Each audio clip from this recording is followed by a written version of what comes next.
Somewhere between 1999 and 2000, television writer Amy Sherman Palladino pitched the idea of a show about a mother and a daughter who are like best friends. This pitch came after several rejections from the Warner Bros. Execs, except this time, she would be asked to develop a pilot from that idea. At the time, she actually had no idea where to go from there, but before completing the pilot, she went on a trip to a small town called Washington Depot, and there she stayed in an inn called the Mayflower Inn. She described the town as fairy-like, magical, warm, and full of camaraderie. From there, she decided that she wanted to share that feeling that she experienced on the trip, and so a little town known as Stars Hollow was born. Hey, Gilmore! Mom! The Gilmore Girls seasons would start in the summer and would end with the summers as well, so each season would follow Rory during an entire school year and summer vacations. Gilmore Girls is actually one of the few shows where you don't get lost in the timeline. A lot of the episodes would start with the Friday night dinner, so the audience would know that it was Friday, and the show would actually acknowledge the weekdays and the weekends as weekends. Very often when we'd see Rory walking around town without her uniform, we'd know that it was the weekend or that it was after school. And I know it's like whatever, but there are so many teen dramas that literally never acknowledge that they're actually weekends and school breaks. No one ever actually realizes that, hey, all of this could have happened on the weekend. We actually see Rory studying and doing homework after school. The show really stays true to the day-to-day activities. We see a lot of familiar routines with the morning hustles, occasional rushed breakfasts, Rory's children activities, and Lorelai's work life. Most of the show was set either at Rory's schools, the inns, Luke's diner, the Gilmore residencies, and the town square. A lot of key moments on the show happened around meals or town events. Every season would get introduced to some silly but fun town events that included the 24-hour dance-a-thon, the Spring Fling Festival, the Snowman Building Contest, and many more. And of course, let's not forget the ridiculous but hilarious weekly town meetings that even the show's characters like to mock. With the setup of the show, Gilmore Girls really gave the audience a sense of familiarity. When the characters would plan trips or events, those trips and events would actually happen, even if they were off screen. Gilmore Girls had one of the most realistic representations of time, well, except for the long mornings, and that was one of my favorite aspects of the show. Another thing to note is how they acknowledge transportation and commutes. So many shows just have no respect for time and distance. It's absolutely ridiculous. Characters will just teleport from state to state within a few hours. Yes, Glee, I'm looking at you. On the show, there are many times where Rory would arrive at the Friday night dinners first because she came directly from Chilton or Yale. Thank you for acknowledging that there's actually distance between places and you don't just magically teleport around cities. I know I'm going on about this, but it's so easy to get lost in the mix in drama shows, and when a story is supposed to resemble reality, it's so hard to believe certain storylines because of how they're set up. But when it comes to Gilmore Girls, it was the closest to reality, at least compared to many other shows.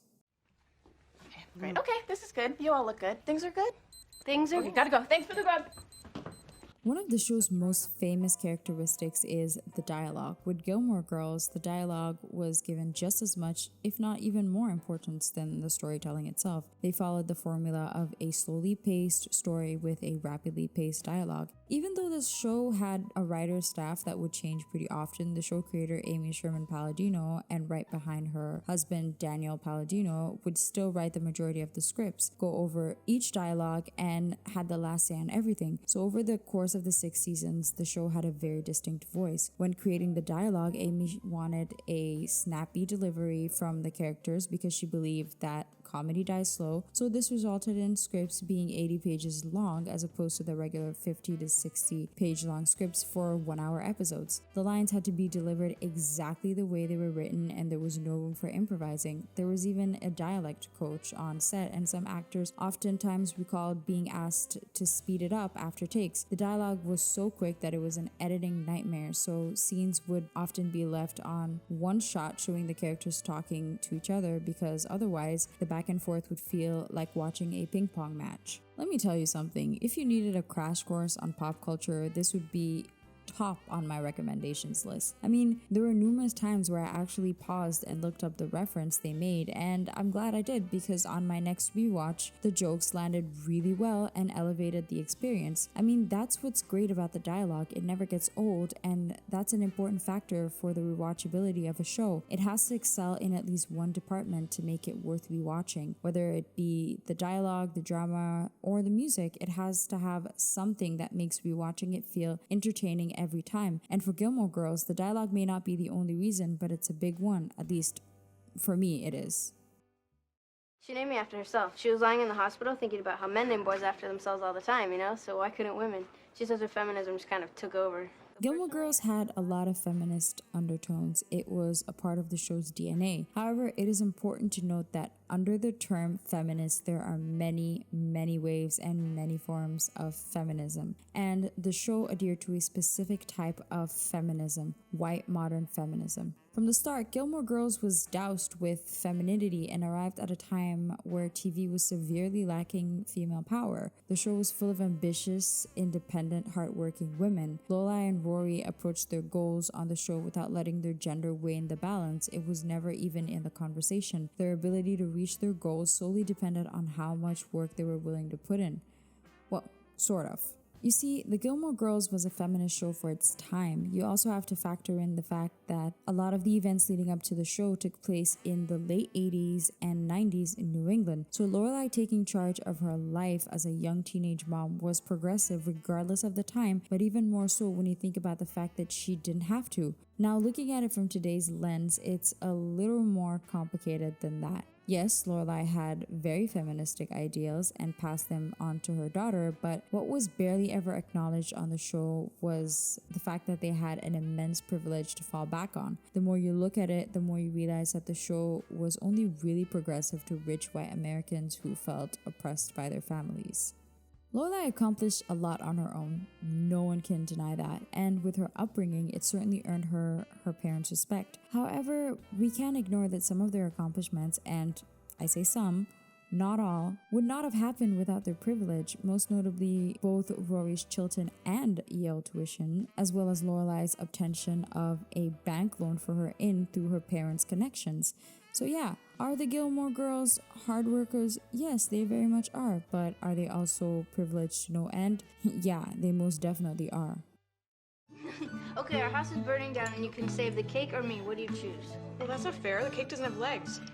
Food is a staple on the show. I mean, frankly, I don't think I've ever seen a show that isn't about cooking used food the way Gilmore Girls does. Oftentimes, how the character interacts with the food in a scene can tell us a lot about what they're feeling even without dialogue. The Gilmores love to eat when they're happy, and the happier they are, the junkier the food is. There are quite a few instances where they're hungry and could eat anything, but as soon as they've had a bad interaction or are in the presence of people they're not comfortable with, they'll lose their appetite. It's a perfectly normal thing to lose your appetite when something unpleasant has happened, so it's not weird that this happens with the Gilmore Girls, it's just it happens pretty often on the show, so just wanted to point it out. The point of getting everything within delivery distance is so we can judge the quality of food, speed of service, cuteness of delivery guys on a scale of 1 to gotten sick from it. Like, these things catch up. Also, another thing that I've heard a lot of criticism on is how they were even able to afford eating out most of the time. I mean, listen, I think it's possible since Lorelai doesn't really cook. I think her finances are centered around eating out 80% of the time, so I think it's usually manageable. But yeah, I mean, listen, despite me rolling my eyes at a few completely unbelievable food subplots, I love the bond Rory and her mom have with food on the show and how they connected with it. It's also great because many fans would describe Gilmore Girls in itself as a comfort food in the form of a show. So, yeah. I can't stand it. This is so unhealthy. Rory, please, put down that cup of coffee. You do not want to grow up to be like your mom. Sorry. Too late. So I couldn't move on before talking about the only thing that the Gilmores love more than food. Coffee. Lorelai just passed that addiction on to Rory without any guilt at all. I mean, realistically, Lorelai was really screwing over her child's body, because how do you stuff yourself with junk food and coffee every day and grow up completely fine? It's fine, whatever. Sometimes I don't even believe they consume that much coffee because our cups are always so empty. We can see that the paper cups have nothing in them. I know for retake purposes things can get messy in the food department, and also actors have to be careful with how much they eat in each take because, you know, these things can add up. But sometimes it's still a little annoying when you see them just playing with their food and their drinks. But, you know, that's just me. So, kissed any good boys lately? Who? Mrs. Kim.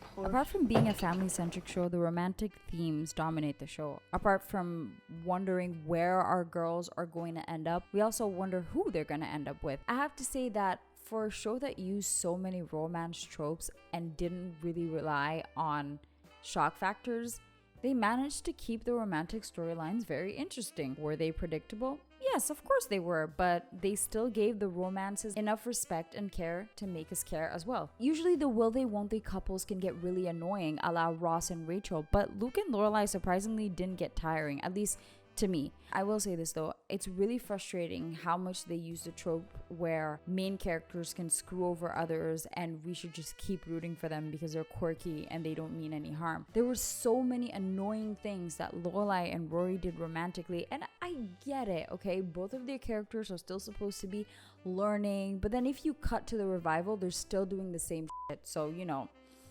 yeah. You know, tying into that, I read an article a while back that made note of how the show always paired negative events and failures of the young girls with them being sexually active. It happened with Rory both on the original show and the revival. With Paris, it was even worse. She blamed her Harvard rejection with being sexually active, and the show never tried to rectify that. But okay, you know, apart from that, the show did a decent job at showing different types of relationship, different types of people, and how they mix. And it was nice watching Rory evolve into adult relationships, and honestly, Lorelai too. We always had a democracy in this house. We never did anything unless we both agreed. But now I guess I'm gonna have to play the mom card. The foundations on this show are the family dynamics, you know, whether it be the good, the bad, the complicated, the awkward. The family aspect is the root of almost everything tackled on the show. The town itself, for example, mimics a big, slightly unusual, but nevertheless happy, loving family dynamic. The one where regardless what happens, they'll have your back and see you through anything. And most importantly, unlike a lot of the other family dynamics on this show, this family dynamic is one where there's no judgment and where there's safety, where things aren't taken too seriously unless they really need to be. We then have the dysfunctional family dynamics, without which, well, we wouldn't have a show. Lorelai, Emily, and Richard represent a type of family dynamic which isn't rare on screens. However, on the show, it is dissected in a way that makes viewers understand each party. The transactional relationship between Lorelai and her parents is where we start our story. And you ask yourself, how messy does a relationship have to be for a mother to blackmail her daughter into coming to dinner in exchange of helping out her own granddaughter? Where you would otherwise see the trope where Emily would be horrible for no reason, you're given perspective and understanding that even though Emily is difficult, dealing with Lorelai is not a walk in the park.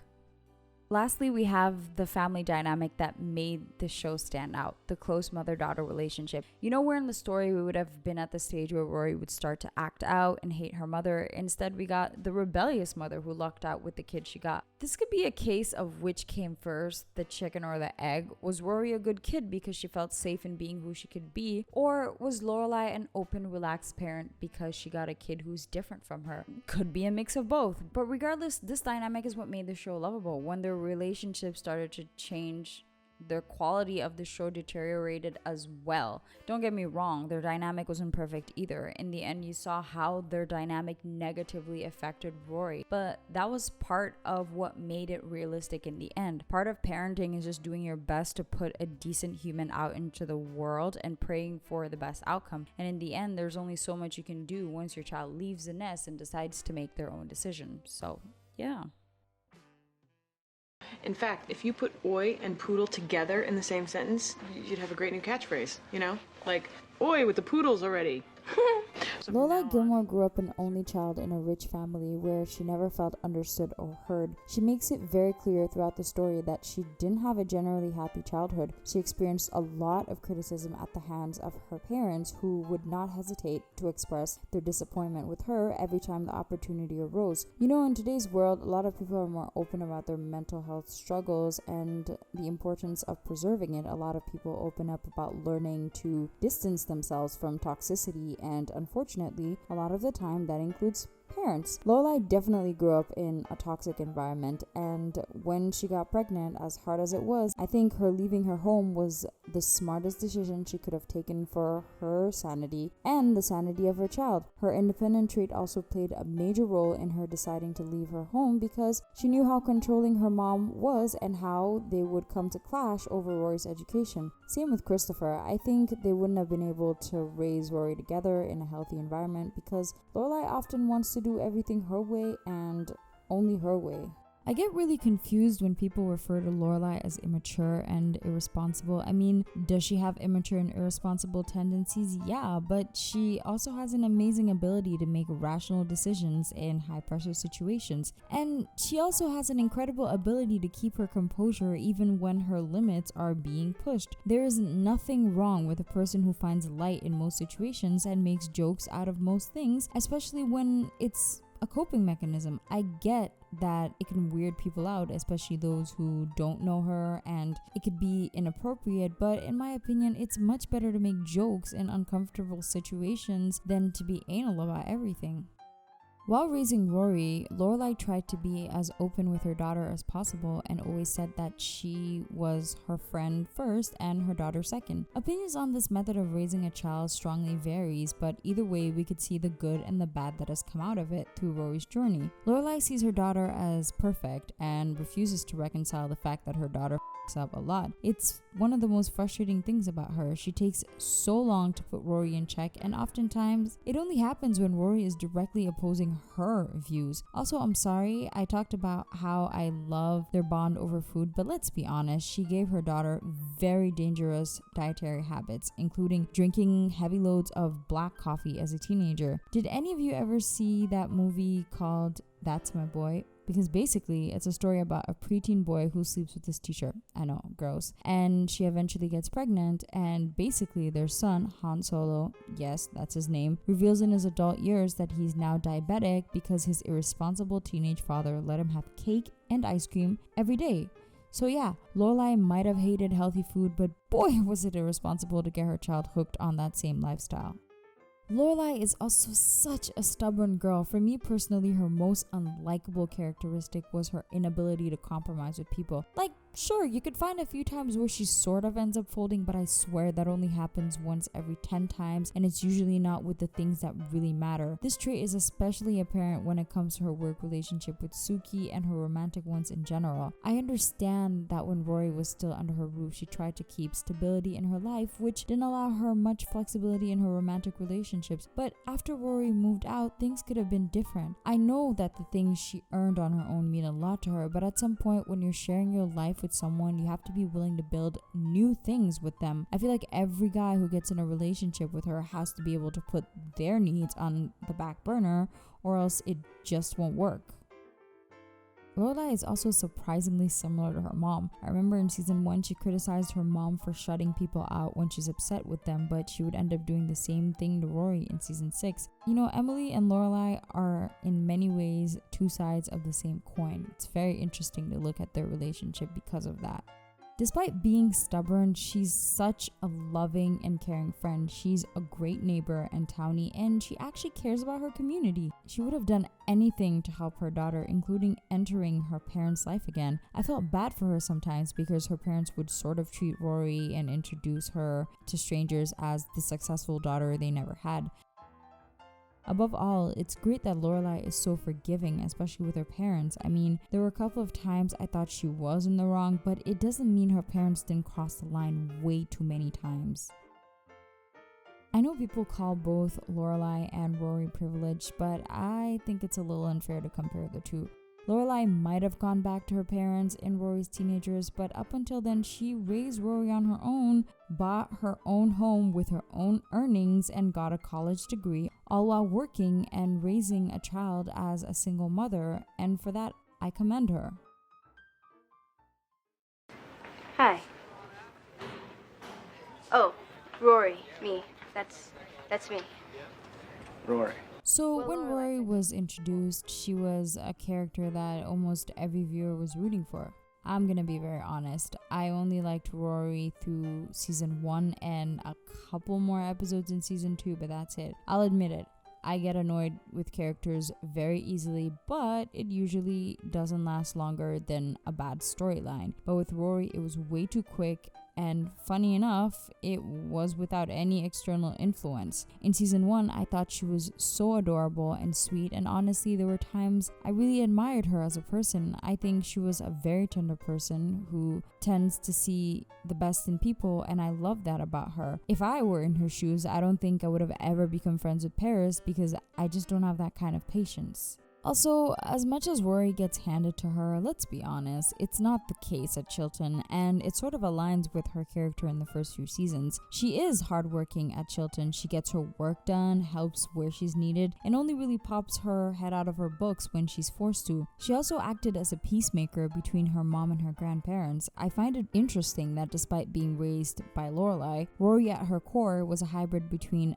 the middle-class American girl and the rich American girl. She could blend so well in Emily and Richard's world that at times it would even bother her mom. There were also times where I really respected Rory for not following her mother's shenanigans regarding her parents. Sometimes she was just mature enough to just do things for her grandparents because she knew it meant a lot to them, even if it was completely ridiculous. Rory's ability to meld into those different worlds makes her a darling to all those around her. Because of that, she was often labeled by her entourage as a perfect girl. Actually, one of the moments that brought me to tears was Rory's graduation speech because she recognizes all that her mom has done to get her where she is. She's thankful and she's grateful, and most importantly, she's proud of her mom and wears her upbringing as a badge of honor. Unfortunately, in the later seasons, Rory's character went to one of my favorite things to ask my fellow Gilmore Girls viewers is, when did you stop liking Rory? And it's sort of like a little survey that I have in my head, and the responses come in many waveforms. So let's break down those waves, shall we? Wave 1, the arrival of Jess. That was the moment for me. I mean, it wasn't exactly the moment he showed up, but as soon as Jess came to town, Rory started changing. She started to lie more and have more secrets with her mom. It's okay to fall out of love with someone, and more importantly, it's okay to be confused about things. Especially that Rory was young and in her first relationship. And let me be very clear here, Dean was no saint either, and I will get more into that later, but for now, let me focus on Rory. Rory gaslighted the hell out of Dean. When they broke up, it was because he couldn't ignore it anymore. She missed her mother's graduation to go see Jess, for crying out loud. And if the emotional affair wasn't bad enough, she kissed him in the season 2 finale, and guess what? No one ever finds out. She just gets away with it. Wave 2, first year at Yale. When Rory got to Yale, she started to lose some of the maturity that made her so charming in the earlier seasons. Do you guys remember that tree subplot? That might have been a little thing, but that's around the time that Rory's entitlement over things really started to get out of hand. I mean, first it's a tree, then it's a married man because he was your boyfriend first. Like, sis, really? Come on. I mean, when she got the same hairstyle as Lindsay, we should have known that she was up to something. Like, she had the audacity to justify sleeping with a married man by saying that he was her Dean. Not according to the law, he's not. Wave 2, second year at Yale. So, when you're a first-time viewer, you think that Rory's attitude in season 5 is at an all-time low, and it probably won't get worse than her being completely disrespectful and cruel with her mother for something that she did. But nope, it gets worse. After she slept with Dean, it was obvious that her decision-making skills were completely f***ed up, but what was to follow in the season would just make you believe that Rory was switched and that this was some clone. First off, can we talk about the sewing box incident? I can't believe that Rory would let an innocent employee get fired for something that they didn't do. You know, at this point, Rory began fully immersing herself into the world her mom tried so hard to protect her from. And eventually, after not getting her way, she decided that it would be a good idea to steal a boat and drop out of Yale because a guy who obviously doesn't like her said that she's not good enough. Wave 4, Rory out of Yale. So at this point, most people who were still defending Rory kind of took a backseat and hoped that she would come to her senses. I mean, she eventually would, but DAR Rory felt like the longest storyline ever. You know, I understand that Rory might have felt smothered by her grandparents, but how ungrateful can you be? They did their best to help you when even your biggest cheerleader was against you and you send your two bozo friends to get your stuff from the house. Really? Rory knows how much Lorelai leaving her parents without giving them a real goodbye hurt them, and she goes and does the same thing to them. I don't even think that after all the drama, her character actually acknowledged her wrongdoing to her parents. But yeah, despite the fact that she had terrible growth as a person, it's actually pretty realistic how she turned out. I mean, growing up, Rory might have missed her father, but she literally had an entire town filling up that slot. They constantly praised her, spoke so highly of her, and just believed that she could do no wrong. And Lorelai had the highest case of the perfect Rory syndrome. You know, it's actually sad to see how hard it was for Lorelai just to tell Rory the truth when she didn't agree with her. Like, Emily really did a number on her. It shouldn't be best friends first, in my opinion. It should be mom first. I mean, you shouldn't be scared to tell your daughter no. The fact that every time Lorelai said no to Rory, it turned into a huge fight is just not normal. You should be able to get a no from your parents and just accept it, even if it's annoying. Like, extremes in either case aren't good, and that's literally with anything in life. You see what Emily's education did to Lorelai, and then you see how Lorelai tried to overcompensate so bad that it just made her scared to oppose her daughter. The problem with Rory is that she put all her eggs into one basket way too many times. It's good to be optimistic. In fact, it's the better way to be. But also, you have to be realistic by factoring the fact that you are not the only variable out there. You may be good, you may be great, but you won't always be the best. This actually happens to a lot of good students who end up at big schools. They face the hard truth that they're no longer special because they're in a place filled with people who are also special where they came from. Mitchum Huntsberger was one of the first people we saw on the show who was not at all impressed with Rory. In fact, I can't even lie, that dinner at the Huntsberger mansion cracked me up because everyone thought that they were looking down on Logan's future brother-in-law, but nope, it was Rory. It was also a very interesting moment for her character because she did what all rich, privileged people do. She pulled the name card.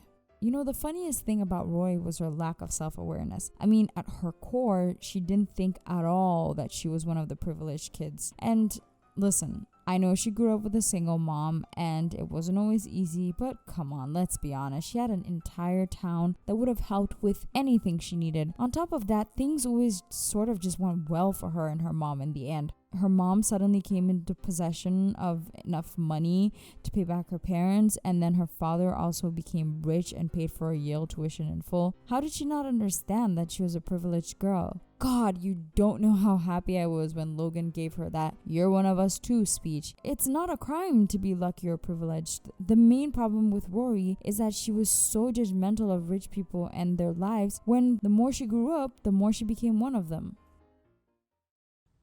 Hold on, I'm looking up aneurysm in our medical dictionary to see if I just had one. It's late. I have a big day tomorrow, Mom. Oh, what? You're going to a raccoon's wedding? Okay, let's talk about the eldest Gilmore girl now, shall we? And yes, I know Trix is there, but I don't care. So how you feel about Emily Gilmore, in my opinion, comes down to one simple thing, and it's under which lens you choose to judge her. Under the lens of reality or under the lens of a TV character. As a character, I have to say Emily is part of the most entertaining aspects of the show. Her input and old age ways of thinking are a lot funnier than they should be, but when you think of her as a person in the real world, it's a lot more complicated than she's funny.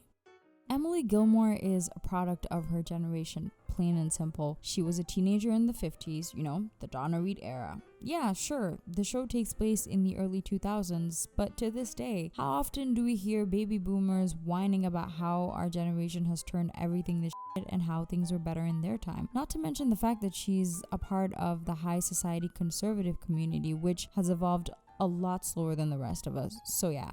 To be honest, Emily was just unlucky to get a really rebellious daughter who gave her a hard time because in my opinion, if she had gotten a daughter like Rory, they wouldn't have had half of the issues that they had with Lorelai. But in families like this, every generation gets more and more relaxed as time goes by or when the cycle is abruptly disrupted. Lorelai could have enjoyed the same things as Emily and thus wouldn't have considered her mother toxic, but it just didn't happen that way. I would never invalidate what Lorelai felt growing up with Emily because that would be unfair, and honestly, we all know Emily, she's a pain in the ass. But you know what? Lorelai is as much of a pain in the ass as her mother. She skipped school, drank, snuck out, and started having sex as a teenager.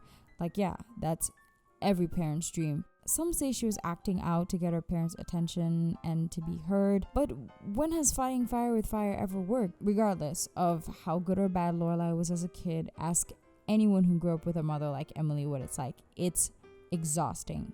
We all know that Emily loves Lorelai and wants to be a part of her life. Some would argue that most of the things she does are out of love, and I agree to some extent, but when do you draw the line between I love you, I want what's best for you, and I'm going to sabotage your relationship because I don't like your partner? Emily is extremely controlling, and she's even passed that trait down to Lorelai, even though in Lorelai's defense, she does try to fight it.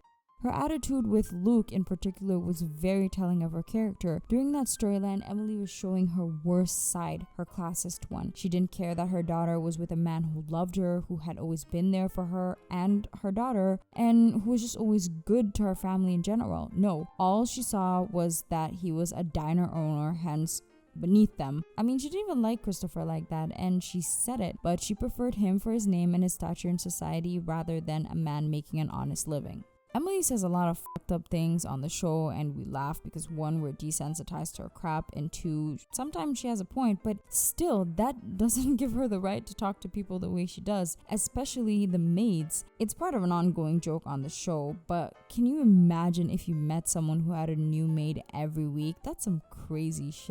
Firing a maid because your granddaughter spoke with her or because she logically added an extra seating to a dinner table? Really? Come on. I hate to say it, but by today's standards, Emily Gilmore is a Karen. I said it. She's a Karen. Emily, like many women, feel trapped by the standards of their community. They often put on a smile and suppress their true emotions, even though they hate their life. You know who Emily reminds me of? Brie Vandekamp from Desperate Housewives. She was an uptight woman who would literally smile every problem away because that's what she was taught by her mother.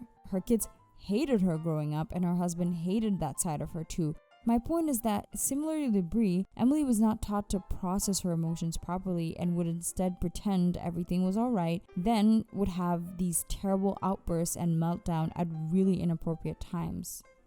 Despite the fact that she's a lot to handle, there are moments when you see that she did try her best. Moments where she proved that in the end, she did love her family above all and just wanted to be in their life. When you look at Christopher's parents' attitude towards Rory, you realize how much Richard and Emily care about Rory. They wanted her to be there. They opposed the option of abortion that Christopher's parents had put on the table. They did in fact want to be there for Lorelai, and they were willing to support their daughter through raising Rory. Were they disappointed? Yes, but that's because for so many people, having a child as a teenager means your life is over. You have to look after another life now. And for parents like Lorelai, who had so much hope for her, of course they'd be disappointed, but they would have still supported her anyway. Do you know how many parents would kick out their child after they found out they were pregnant? Her daughter leaving the house hurt her, not because she was a teen mom, but because she lost her child. Her own daughter left the house without saying goodbye. That's gotta hurt. She had to ask Mia for pictures of her granddaughter. How sad is that? The Friday night dinners were her own fucked up way of trying to reconnect with her daughter and granddaughter, and of course, realistically, it wouldn't go smoothly after so much drama had passed, but in the end, she came around and got better at accepting the choices of Rory and Lorelai, even without necessarily agreeing with them. In my opinion, even without factoring the revival, Emily did have a lot of growth in the original series. So, Grandpa, how's the insurance biz? No, people die, we pay. People crash cars, we pay. People lose a foot, we pay. Richard is a weird character to me. There have been times when his cluelessness has been very funny, as well as his dynamic with Lorelai, Rory, and Emily, but there have been equal amounts of times where his refusal to change his ways have been insufferable. So in creating this video, I'm trying my best to discuss characters from all angles, to talk about the good and the bad sides, because that's basically all the characters. They're all on a spectrum of humanity, and here's the deal. I don't think that Richard's a bad person. I don't think he's evil or malicious, but if I'm being honest, I would feel weird saying that he's a good person. Once again, this maybe just has to do with the lens under which I see him, but yeah, most of the crap that Emily gets for her bad qualities, I find them in Richard too. It's just that he's more hidden in the background, so sometimes he looks less problematic. When you look at people like Lorelai, Luke, and even Rory, despite the fact that they're flawed, you can see how caring they can be for the people on the outside. And by that I mean that it's easy to say, this person's amazing because they love their family and stand up for them. But sometimes I don't think that's enough when characters like Richard and sometimes Emily will act like humans with their family members and treat others like less than. I have a hard time sitting here and labeling them as good people. I think the Jason style situations was very telling of how ruthless Richard could get to save himself. But I could also never say that they're bad people because they were brought in a world where you only look after yourself and close entourage, and I don't think Richard and Emily are out to actively hurt anyone. It's more so that they aren't taught to consider people who are not in their circle. So on the show, we saw Richard as a father, a son, a husband, and a grandfather. So let's take a look at those real quick. As a son, Richard loved and respected his mother, and honestly, we could say that he was a really good son. Okay, now, as a grandfather. Richard was a pretty normal grandpa in my opinion. I think Richard is a person who can easily detach himself emotionally. Before the golf outing where he realized that he and Rory had things in common, he didn't seem as interested in getting to know her, or maybe he just wasn't comfortable yet. I think his relationship with Rory worked so well because they had so many things in common and he was really proud of her. I do think he evolved through the series. He might have been a little awkward with Rory in the beginning, but when Rory came running into his arms asking for help, we saw how much his love for her could overshadow his judgment. Also, compared to Christopher's ass of a grandfather, Richard is a gem for a grandpa. I think of all his roles in his life, Richard was worse as a father. His neglectfulness of Lorelai in her formative years really f***ed with her and was definitely a part of her adolescence revolting. I could see how young Lorelai could feel like her father didn't care about her. He was often gone when Lorelai was young, and I don't think they really had time to form a deep relationship. It's because of that I think Lorelai fights less with her father and seems to have less resentment towards him. Emily was most likely the bad cop and Richard was just the neutral one. In the end, Richard loved Lorelai and cared deeply for her. He also respected her as an independent woman and businesswoman, and I think he respected her work ethic a lot more than Emily did. Now on to Richard as a husband.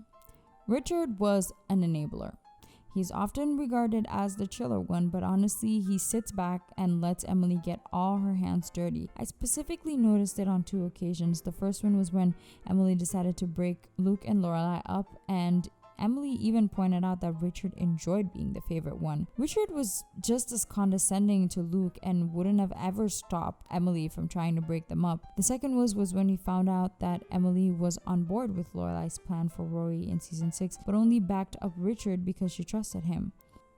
We don't get to see their day-to-day interactions, but in the 4th season, we start to see how dissatisfied Emily is with her life and how ungrateful Richard is towards her. Discovering that Richard was having yearly lunches with his ex-Penelon lot was the last straw that broke the camel's back. Actually, never mind. It was his complete disregard of Emily's opinion on the Jason Stiles issue. I think season 4 did a really good job at showing us the flaws in their marriage, and season 5 did really well in building them back up to where Richard actually started to see her value. Rory, if my parents still get upset over the obscene portion size of American food, I seriously doubt I'm going to make any inroads with M&M. I'm just going to start with this. Lane deserved better. I rooted for Lane through every second of the show. She just wanted to enjoy her music in peace and be a teenager, but she couldn't. Lane was actually very similar to Lorelai, but I don't think I would overtly call her rebellious. Lane didn't believe in what her mother believed in, but she never stood up for herself either. I've seen rebellious kids in oppressive households, and Lane isn't really like them. Lane is terrified of her mom and has set up her entire life as an obstacle course to do what she wants without her mother finding out. To be honest, that's what made me feel bad for her, because despite feeling caged in, she loved her mother unconditionally through the entire run of the show and actually didn't want to hurt her. Before the girls graduated, I had hope for Lane because I thought, okay, maybe she'll be able to escape and live her life in college, but nope, she went to a freaking evangelical college because of her mother. I also had a lot of hope for her and Dave, and as much as I love the OC, I'll always be a little salty that we lost Dave because of it. Zack is cool, I guess, but I can't ignore the way he was portrayed in season 3. Like, he was a literal clown. So sometimes when I rewatch the earlier seasons, it's just weird to think that they ended up together. In the first few seasons, if I had to put my money on someone going really far, it would have been Lane. I just thought this girl has so much inside her that is going to blossom in the real world. And I thought, okay, she may not become a rock star, but she'll probably do something with her music, whether it be producer, teacher, hell, even own a music store. Just anything except the whole antique store thing. Ugh, I know, not everyone's dreams come true. Life sometimes just kind of throws you around, but it almost feels like they were teasing us with the way they set up Lane's arc. She finally left her home and was making a living for herself. She ended up with gigs and went on tour. Her mother finally accepted her daughter's career choice. Couldn't she have left Stars Hollow in the 7th season? Would it have been that bad to send her off into the world and at least say she tried it? I guess she seemed fulfilled in a year of a life, but I don't know. I just love Lane and wanted more for her. Sure, her turnout is somewhat realistic. Lots of people's potentials go to waste, but I guess we could try to see it in the positive way, which is that she was happy in the end, I hope. But yeah. Justice for Lane. Oh, I'm Paris. I didn't see you there. Where'd you come from? I know who you are, too. Lorelai Gilmore from Stars Hollow. Paris Geller is what we call a good, complexed character. I mean, if I'm being fair, a lot of the Gilmore Girls characters are, but Paris is one of the more interesting ones. The thing I love about Paris is her drive. You know, when I look at Rory and school, I feel like Rory had passion for learning and it's just something she enjoyed. I feel like if Rory didn't find some kind of pleasure from learning, she wouldn't be a top student, whereas Paris, she has the drive to achieve her goals no matter how much hard work it takes. Paris had a lot of reasons to want to give up through the show, and I found her season 6 arc to be admirable. She got a job, rented some crappy apartment, and kept going, despite what her family was going through. Paris's financial situation in season 6 was actually a good reason to take time off of Yale, but she didn't. Despite growing up rich, she didn't look down on the only living situation she could afford. When I see how Paris interacts with people, I can't help but think that she might have Asperger's syndrome. Like, she just shows so many symptoms like aggression, compulsive behavior, fidgeting, social isolation, anger, and anxiety. She didn't even really change her attitude, it's just that she became friends with Rory, so we didn't really see her nastier side as often on screen. Oh, but it was still there.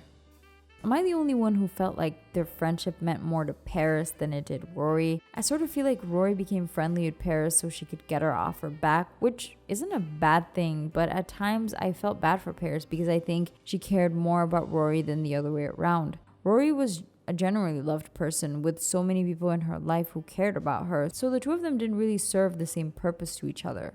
Paris is the friend that I'd like to have. I mean, she might be difficult, but she will give you the reality check you need. She did that with Rory so many times. When you think about it, she was the only one who pushed Rory to come out of her shell more in high school and participate in more activities. Rory had no idea that good grades weren't good enough to get into Ivy League schools. Paris was good to have around Rory because their competitive dynamic pushed Rory to be better. But Rory was also a good influence for Paris' social life and brought a lot of support into her life. Also, just real quick before I move on, did anyone have a hard time watching Paris with Asher? I really hated that storyline. It was so disturbing. Like, I don't know why they would do that. It added nothing to her character. It was just gross and weird. Like, I thought it was just gonna go somewhere, but nope, he just died. Like, what?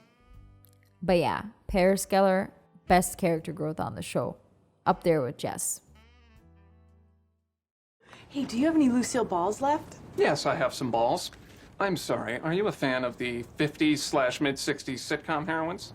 So when we first met Kirk, he wasn't Kirk, he was Mick, which I always forget when I rewatch the show, so I'm always confused for a second before I remember again. Also, Patty didn't even know Kirk. Like, how? Kirk's an oddball. He's this weird, independent man-child that can do any job but can't really take care of himself. Sometimes he can be such an idiot that it's not even comedic anymore. It's just irritating. But his character is basically one of the many running gags on the show, and he always brings back familiarity to the story. So, you know, that's Kirk. Hey, I fixed the peach sauce. That's blood. You're bleeding. Why are you bleeding? Oh, my stitches opened. I was using too much maple syrup. It strangled the fruit. When did you get stitches? All right, Sookie St. James. So Sookie's an amazing chef that can't take criticism and can be quite annoying when it comes to her food. I mean, she's a perfectionist and she cares a lot about her craft. Sometimes she gives me anxiety because she's so clumsy, and when you're in a kitchen, you can't be that reckless. It's just a recipe for disaster. Honestly, some of her cooking storylines I skip now because of how annoying it can get. Remember the Lord of the Rings party, or when she was on maternity leave and was being difficult about her replacement? Also, I don't think she was the best business partner. Like, realistically, in real life, her friendship with Lorelai probably wouldn't have survived. But, you know, in my opinion, her good qualities outweigh her annoying ones by far. Her bubbliness bounces off really well with Lorelai's quirkiness. They really make a good pair. She was a supportive friend and neighbor and was always eager to help. I mean, she wanted to sell her car for Rory to go to Chilton. Like, how selfless is that? But yeah, Sookie is just an amazing character, and the show would just not have been the same without Melissa McCarthy. And yes, I'm referring to the pilot episode. I mean, Alex Bornstein is awesome, but like, oh my god, could you imagine anyone else being Sookie? I can't. But yeah. Unbelievable! Jackson! So this is what we've come to? You sneaking around behind my back buying somebody else's strawberries? Okay, so Jackson. Jackson is the other side of the beta couple on this show. I like Jackson. Well, most of the time. His relationship with his produce is hilarious, and for the most part, his innocent ignorance is funny and not really harmful. He is kind of a jerk sometimes though, like he just kind of barks at people. Remember that time he yelled at Rory for not having Sookie make the pizza for Lorelai's birthday? I mean, he did it out of love for Rory, but there are just these times where I'm like, dude, chill. You can't just yell at people because they aren't doing what you want. But you know, most of his scenes are with Lorelai and Sookie, and those two can be pretty aggravating. So yeah. Jackson was basically an extended piece of Sookie's storyline. All his main storylines were centered around her, with the town selectman storyline being the only one where he broke off and did his own thing. By the way, the whole vasectomy storyline was all kinds of messed up, and it was not a good look, but apart from that, I guess he's cool. He's cool, I guess. Yeah. Excuse me.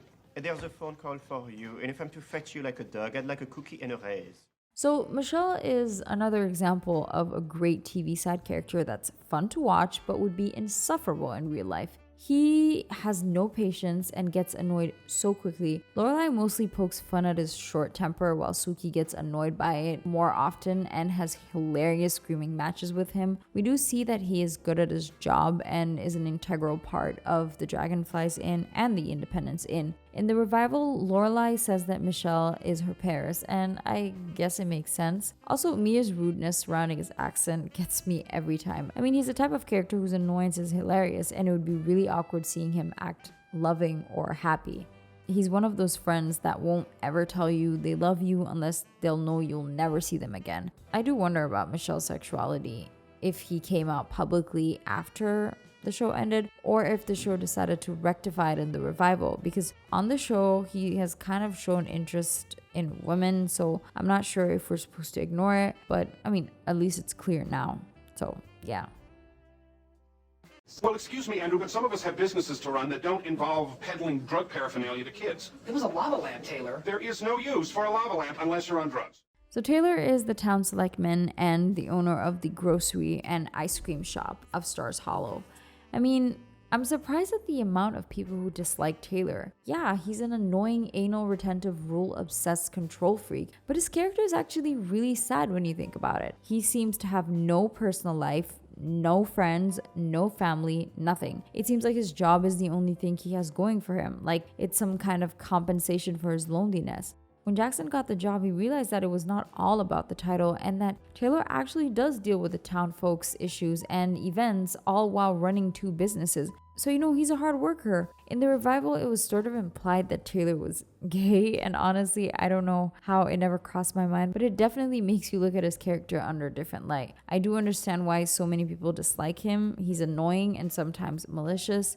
But you know, for me, sometimes I see a lot of characters at heightened versions of what they'd actually be like in reality. So a lot of it just becomes comedic. Taylor's ways can be very hard to watch when he's interacting with other characters, like when Lorelai was just trying to open the inn. But then there are the priceless moment during the town meetings that just kind of makes his annoying attitude worth it. But yeah, I mean, I like Taylor. Let me know down below how you feel about Taylor. I'm actually curious. I'm going over there. When I come back over here, these chairs will be in the same place.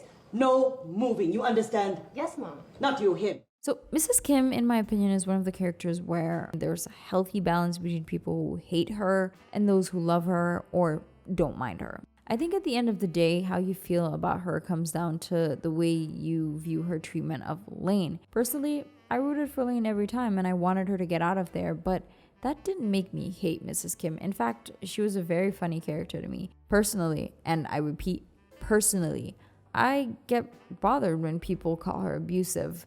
Was she a little too strict? Yeah, she was. Did she abuse Lane? No. Hell no. Come on. People just throw around that word like it's nothing. At the end of the day, you saw that Lane and Mrs. Kim loved each other and respected each other. Like many parents from conservative families, they don't see anything wrong with their actions. They were treated that way and they see it as normal. Eventually, these things usually get less intense over time when someone in the lineage breaks the cycle. Lane understands that her mother believes she knows what's best for her, and none of it is from a place of hate. That's why there's never any resentment between them despite the falling out. In the end, we all saw how Mrs. Kim pushed Lane to not give up on her dreams and did the best she could to help them out. And then people want to call her horrible.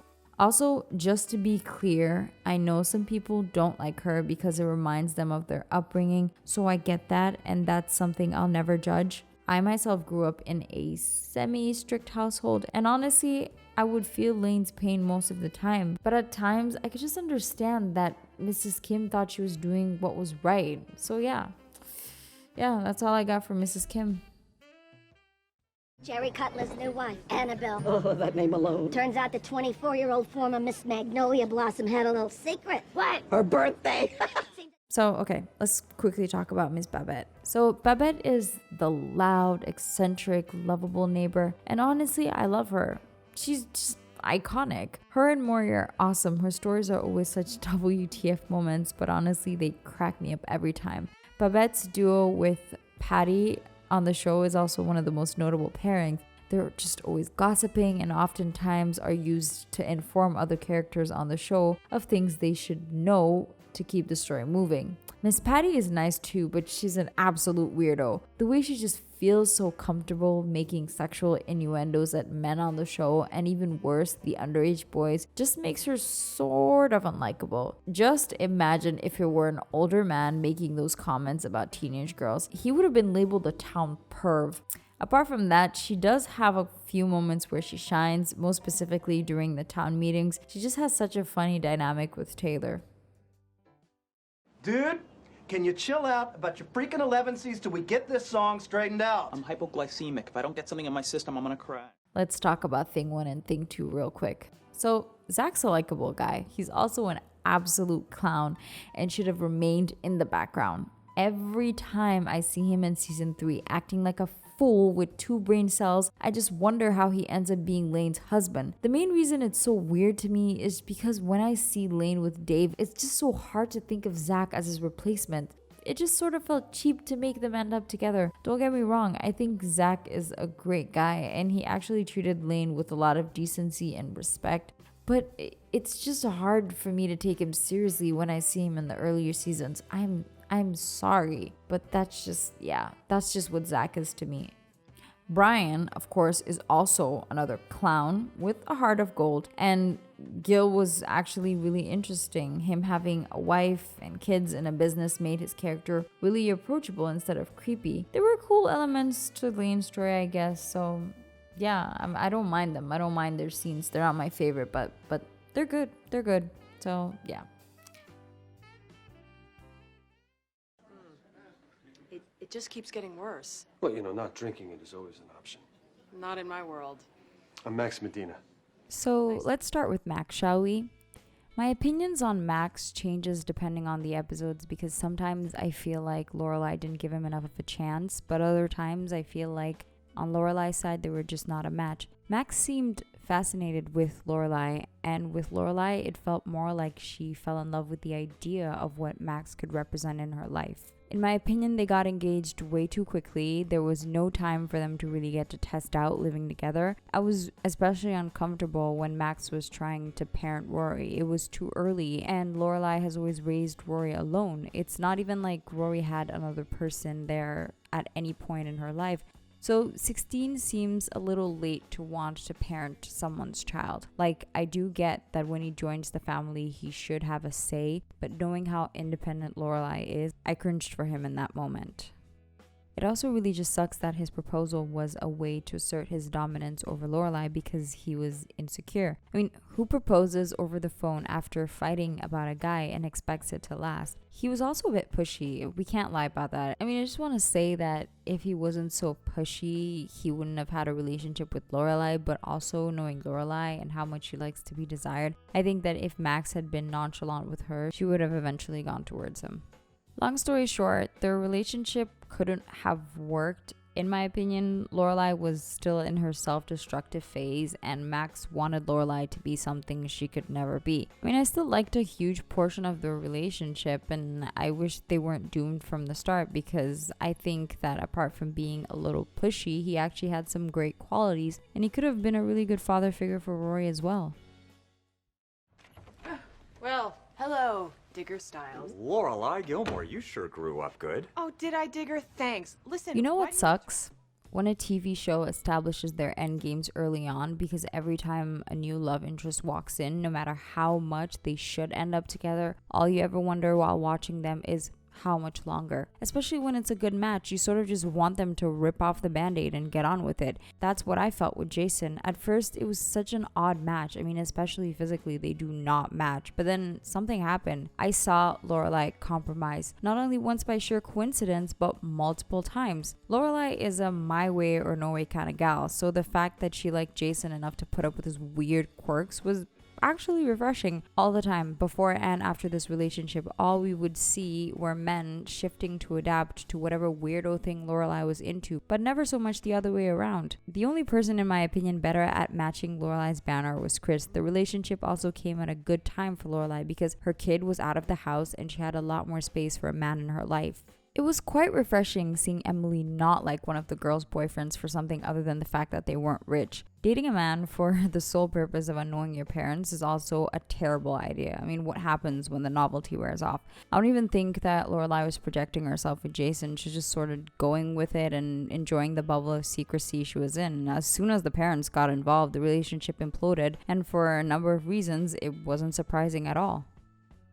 Richard was an absolute piece of crap for what he did to Jason point blank, and Richard could have at least tried to solve it amicably before going behind Jason's back. I mean, I think a lot of people would have broken up with him in that moment. I mean, only a woman who was truly in love would have stayed by his side, or at least would have tried harder to keep the peace. Lorelai didn't have a speck of sadness leaving him. Emotionally, she was already detaching and entertaining the idea of Luke. I wish Jason didn't come back for Lorelai at the end because that was pathetic and embarrassing for his character, when as viewers we could see what was happening with Luke.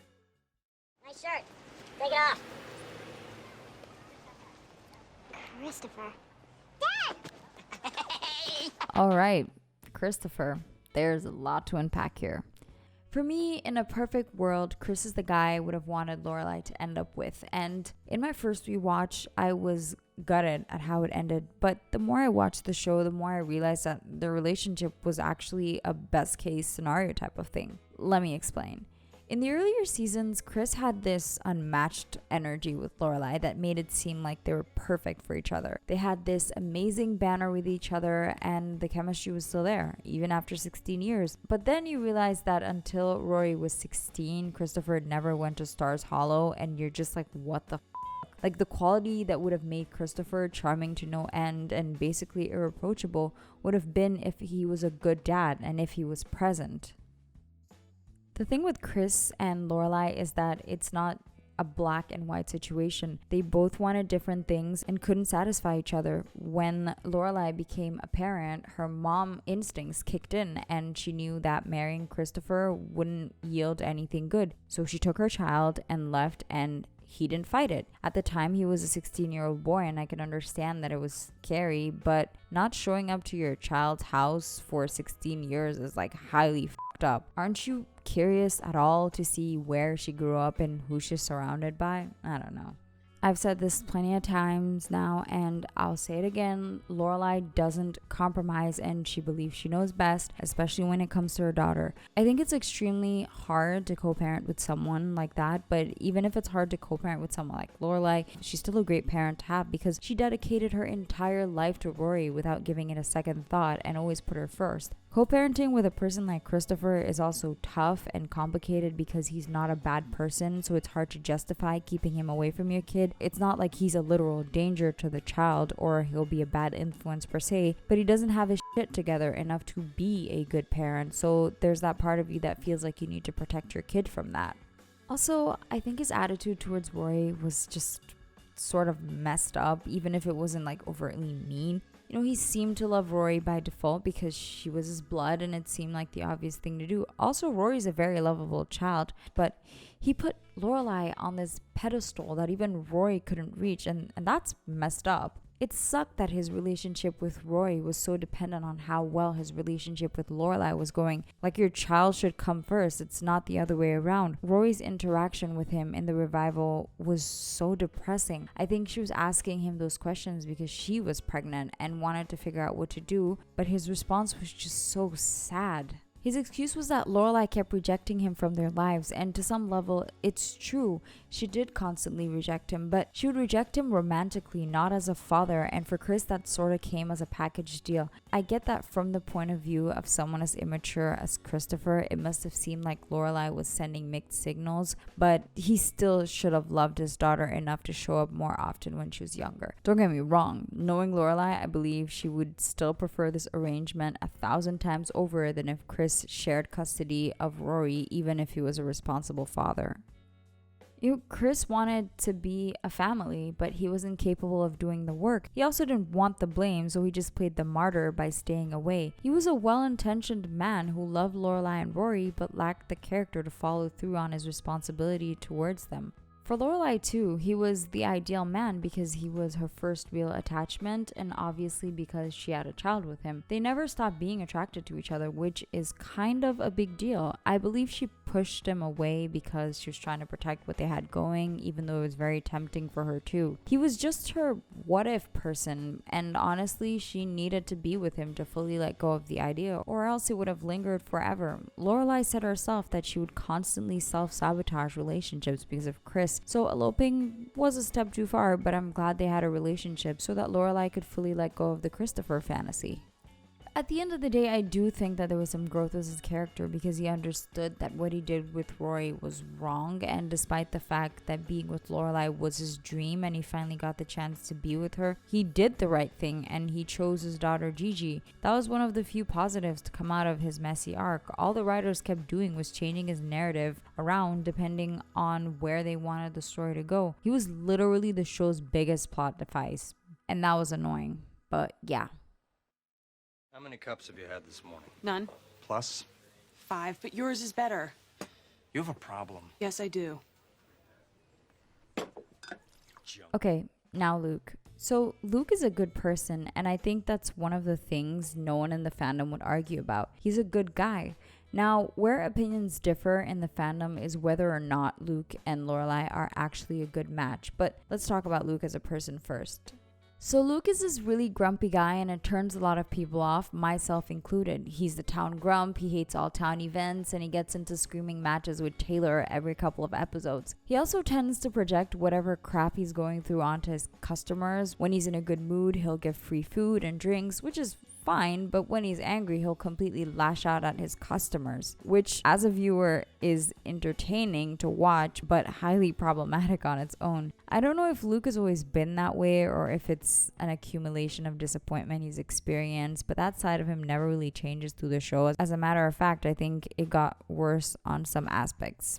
There were 3 times where I had a really hard time tolerating Luke, and the first one was on his double date with Lorelai, Rory, and Dean. It doesn't matter what you think of him, you just don't act like an ass. His whole Rory is too good for Dean speech was a very messed up thing to say. I'm sorry. I thought, okay, maybe he isn't being a jerk. Maybe he just doesn't like Dean for whatever reason. Then we get to the second time where he was just awful, and that was the Martha's Vineyard trip. Luke was just insufferable in that episode. He was acting like such an idiot. The writers definitely amped up his usual grumpiness in that episode. I don't know how Lorelai didn't just snap at him. Later on, I realized that ever since Rory dated Jess, he's just sort of been biased about all her boyfriends.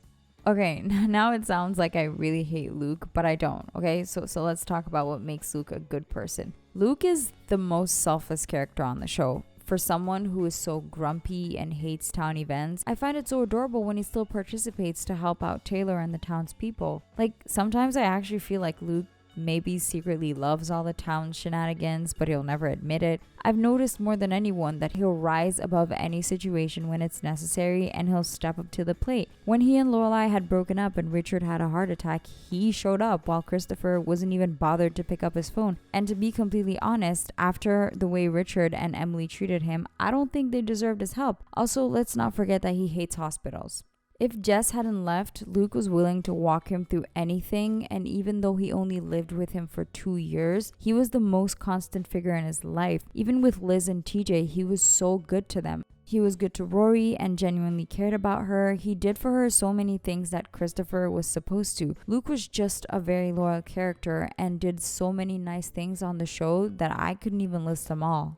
But you know what makes me laugh? Luke with women. It was just so awkward when he interacted with women. Rachel, Nicole, Anna. It was all just so weird to me. I mean, he basically had a thing for Lorelai since he met her, and it took him 8 years to work up the courage to talk to her. So how did he just marry Nicole so quickly? He built a hubbub for Lorelai's wedding with another man, yet he was in love with her. I mean, he was just so inconsistent with women. Sometimes he got all nice and confident, and other times he was literally stumbling on his words. How did he need a self-help book to get with Lorelai? What about all the other women in his life? Like Rachel, for example. I mean, I don't know, maybe it was a reflection of how much he liked the woman in question, since he was awkwardest with Lorelai and he basically put her on a pedestal. Speaking of Lorelai, let's talk about the Luke and Lorelai romance. You know that undeniable chemistry between Luke and Lorelai that even the writers couldn't ignore years later, and I still don't know what the hell everyone's talking about, but whatever. Luke was into Lorelai for as long as we've known him, and we were meant to believe that Lorelai had a thing for him too, but it's so obvious that before they got together, Luke was the one who loved her way more than the other way around. There's this jealousy and possessiveness between them, and half of their fights revolved around some kind of jealousy ego thing every time. And it was so funny when Lorelai would want diner food but couldn't go in because she fought with Luke. You know how sometimes people don't want to date their friends because they could lose the person as a whole? If I were Lorelai's friend, I don't think I would push her to be with Luke because he's actually a really good friend, and knowing how self-destructive Lorelai could be, I wouldn't want her to ruin the friendship. But they did date, and even though I didn't really ship them before, I liked seeing them together. The first time around, they were both putting in enough work for the beginning of a relationship. Unfortunately for Luke, it didn't take long for the Gilmores to start treating him like dirt. He acted so respectfully and put up with everything Emily and Richard said or did. I mean, Emily and Richard's attitudes were deplorable, but it was his girlfriend's parents, so it wasn't as bad as having to deal with Christopher, which was a whole other story.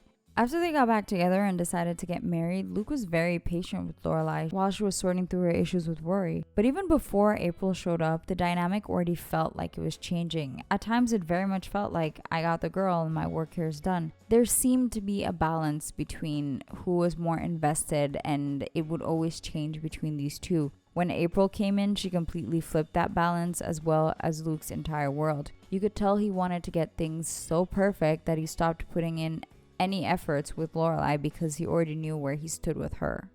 During this period, Luke was an absolute jerk to Lorelai, and he was aware of it but wouldn't do anything about it because April was his priority at the time. The biggest flaw in the relationship was the lack of communication, the lying, and the walking on eggshells. They needed therapy and they never got it, and when you flash forward to the revival, you could see that stuff just never goes away. To those who ship them, I can understand where you come from because they had some really cute moments and a lot of little amazing gestures towards each other through the seasons. But for me personally, there were so many annoying things about the relationship, mostly with Lorelai, who was never really willing to compromise with anything, and with Luke, who basically internalizes everything. It just sometimes felt like there was a boiling kettle in the background with the two of them, and personally, I just wasn't convinced. My family just moved here from Chicago. Chicago? Windy. Oprah. Yeah, that's the place. I'm Dean. So this guy was an okay guy. I won't say he was a bad guy because that would be taking it too far, but to call him a great guy would be pushing it too. Basically, what Dean needed as a character was growth, and he never really got that. If anything, his character really regressed. Dean was a good first boyfriend in my opinion because they were young, and even if they didn't see eye to eye on things in life, it didn't matter since they weren't really trying to build anything together. He was really sweet to Rory, and when the show premiered, he was the ideal boyfriend to all young viewers. I think how you first saw Dean depended on how young you were when you first started watching the show. Lots of adults saw red flags that us viewers were totally oblivious to. So, red flags, right? What are these red flags I speak of? Well, to put it simply, I could say Dean's hidden rage. Dean had a nice guy persona until he didn't. The first time it reared its ugly head was when he told Rory he loved her and she couldn't say it back. He was younger and it would have been okay if it was a one-time thing, but as the show progressed, his dynamic with Rory changed. He became so toxic and possessive. Gosh, remember that time he wouldn't stop calling? Geez. He didn't cheer for Rory in a lot of important moments and was actually kind of a hater. And if it didn't make things worse, Rory was literally terrified of him. Remember that bracelet storyline? The only time I take Dean's defense is when he gets shit for his reaction to finding out Rory crashed the car with Jess. I understand hating a character, but please be a little realistic and fair. She had been gaslighting him for months, and he isn't stupid. He could see that she was lying to him about Jess. How the hell is he supposed to react to finding out that she went on a drive with a guy who's clearly into her and doesn't even have the decency to hide it, and then crashed the car he spent weeks fixing up for her? Not just that, but he wouldn't have even found out that they were hanging out alone in the evening if the accident didn't happen. So she was basically telling him because he was going to find out anyway. He kicked a duffel bag, so what? That's all he did, and then he let it go and he moved on. Like, he's allowed to have a reaction, and in that moment his anger was completely understandable. You know who was the real victim in the story? Lindsay. She was treated like when all she was trying to do was make Dean happy. First off, getting married that early, never a good idea, and even worse when the person who you're marrying is a freaking rebound. One of his top moments, going home after cheating on her and having the audacity to yell at her. Like, excuse me, you shouldn't even be talking right now. I will say this though, I hate how Dean became a victim to the narrative in some sorts. Just like Christopher, his personality was changed in function of where the story needed to go. In season 1, he connected with Rory on books, music, and was mostly able to keep up with their pop culture references. Then they literally did a 180 and turned him into an idiot when Jess came to town. Well, a little before he came into town, but it was in preparation for Jess's arrival. I'm not saying he was some book geek like Rory, and maybe he was even putting up an act to woo her, but you still have to have some kind of intelligence to do that, and I don't think it aligned with the later season Dean. It just wasn't fair to his character in my opinion, but I was happy to see that he was happy in the revival. The positive Penny in me believes he got a hold on his bad habits or met someone who truly brought the good in him. Hey. Hey. I'm Rory. Yeah, I figured. Nice to meet you. On to Mr. Fan favorite, Jess. After my initial watch, I was so confused as to why everyone liked him so much. I just didn't like him, at all. And I'm not even going to lie, he's still not my favorite. But now I do get what the fandom sees in him. Jess is a character that gets better and better to the point where his growth surpasses the main character's growth. Jess was introduced as your typical angsty, misunderstood teenage boy with a chip on his shoulder, and the only character he really felt comfortable opening up to was Rory, so basically nothing out of the ordinary. Regardless of how I felt about Jess, I was always excited to see him and Dean in the theme song because it meant that the episode was going to be good. He just brought that bad boy, good girl trope to the story that people literally salivate over. What made him so unlikable to me, at least, was that he was unnecessarily rude. He was grumpy like his uncle. Also, we talk a lot about Dean's treatment of Lindsay, but Jess was such an ass to Shane. Like, honestly, I don't know why the guys on this show can't act properly with other women who aren't Gilmores. To his own credit, the Stars Hollow community was not that welcoming to him. As soon as he got to town, every time something bad happened, they just assumed it was Jess, and Luke kept getting attacked by everyone because of it. You know, sometimes when people have their mind made about you and they won't change it, you might as well do what you want. Jess was a kid who hadn't had stability growing up. Both of his parents were bad parents. He didn't even have a paternal figure, just a bunch of bad boyfriends who treated his mother like crap, and his mother was more focused on getting male validation than looking after her young, impressionable son. It's actually really sad when you think about it. People like Jess have to learn to emotionally detach from others to protect themselves. It does a lot of damage to a person when the people who are supposed to love and care for you don't. Then getting sent to a town without having a say in it can get you in defensive mode. Yeah, so I get it.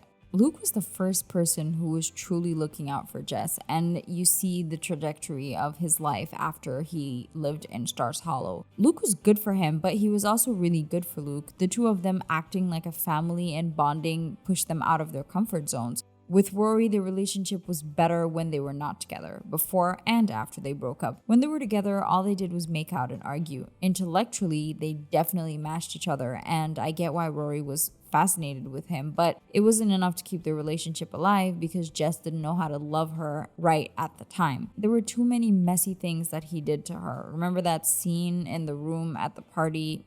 That was not a good look. On top of that, he left town without even informing her. Like, come on, dude, have some respect. He did not treat her well, in my opinion, and that made Rory put Dean on a pedestal, and I think that sort of drove her back into Dean's arms. But out of all of Rory's boyfriends, he was the one who challenged her the most. He pushed her on the right track. I mean, they both pushed each other to reach their goals. Even in the revival, he was sort of the one who nudged her in the right direction. He had the best influence on her, in my opinion, and she for him. Ultimately, that's what you want in a partner, someone who will push you to do better. I do wonder though, am I the only one who felt secondhand embarrassment when he asked her to run away with him? Like, come on, dude, use your common sense. His growth in the series is up there with Paris's. He might have flunked out of school, but he found what he loved, made something out of himself, and I was really proud of him in the revival. Lots of people who hate Jesse say that Rory was too good for him, and I guess in the original show, sure, but after the revival, if one person is too good for the other one, it's definitely Jess. I'm sorry, it slipped my mind. Of course I met you yesterday with Marty. Nice to see you again. Rory! Nice to see you again. Rory, you're looking well. Angry works for you. Now we get to Rory's final love interest on the show, Logan. With Logan, I don't really know how I feel about him. I definitely don't hate him, it's just that sometimes I don't care for him at all. By the time he came around, I wasn't as invested in Rory's love life as I was before she got to Yale, but back to Logan. So Logan is this adventurous, smart, charming, flirty, smooth talker type of guy, which is great, but he's also a spoiled, snobby, arrogant little rich boy who talks down to anyone who isn't from his circle. So yeah, some people hate Logan because they say he was a bad influence for Rory and that he led to her downfall, and I wouldn't completely agree with that because it's a lot more complicated. You see, Rory's perfect attitude started cracking as early as season 2, and by the season 4 finale, she had slept with a married man, so to fully blame Logan for her downfall would be really unfair. In fact, the only thing you could maybe pin on Logan was that he sped up something that was going to happen with Rory anyway. It's true that if she didn't date Logan, she wouldn't have met Mitchum, and the chain of events following the "you don't have it" speech wouldn't have happened. But you know what? If Rory hadn't heard it from Mitchum, then she would have probably heard it from someone else in the journalism world. Truth is, not everyone's going to be impressed by you, and you need to learn to take criticism and do something constructive with it. By the end of season 5, Rory had burnt out. In my opinion, she had already lost focus. She was getting more and more mixed into the life of her grandparents, especially because of her relationship with Logan. With the whole boat stealing incident, however, I can't defend either of them. That was a typical rich kid thing to do, and I wasn't in the least bit surprised that Logan would propose that, and actually I wasn't surprised that Rory accepted so easily either. Logan's adventurous side made him really reckless. He literally almost killed himself because of it, and you know what? As long as it only affected him, that was his problem. But then there was how he treated the non-rich.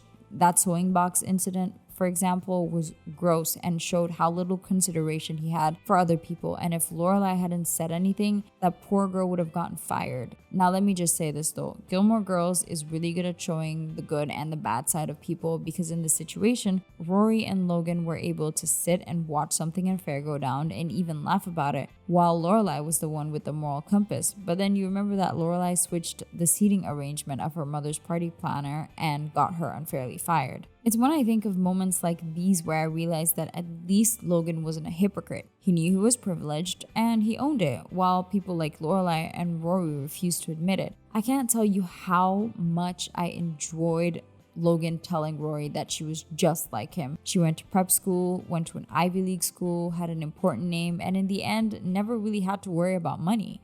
His moping about his father's dictation over his life got really tiring, but I do understand how he might have felt trapped. He would party excessively and enjoy what was left of his freedom because he had to follow his father's footsteps. I mean, to be honest, he could have just decided to follow his own path, and yes, it's easier said than done, but he had a lot of good connections in the end, and he did manage to find his own job. So yeah, once again, it all turned out fine for him, which rendered his complaining useless. I want to give credit to Logan because he also gets a lot of flack for cheating on Rory, but I still don't know if I consider it cheating. I mean, at some point, even Rory kind of alluded to it being a breakup. I don't know. I feel like a part of her knew it was a breakup because she did stay with him after finding out and was probably still mad about him because it hit her ego.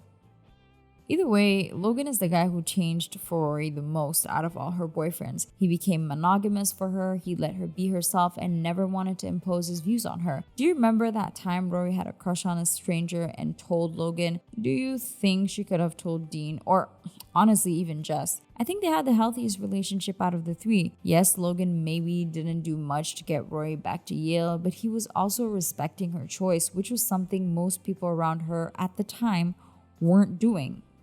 Also, last thing, I find it interesting how the show made a point to show us how similar Logan was to Christopher. It's often said that humans will fall for people who remind them of the parent that they have unresolved feelings with, and we all know how Rory feels about Chris, so yeah, it's pretty interesting.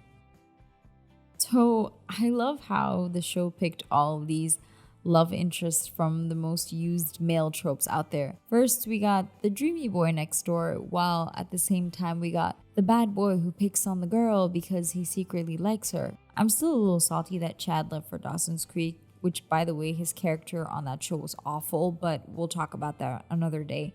Then we got the misunderstood bad boy who hates everyone except for the nice girl, after we got a little bit of the nice guy who's actually not so nice but thinks he deserves a chance because he's that nice one, but will still get mad at you because you can't understand why you possibly can't like him back. And then finally we got the rich ladies man who changes after he meets the one. I mean, listen, good for Rory, I guess.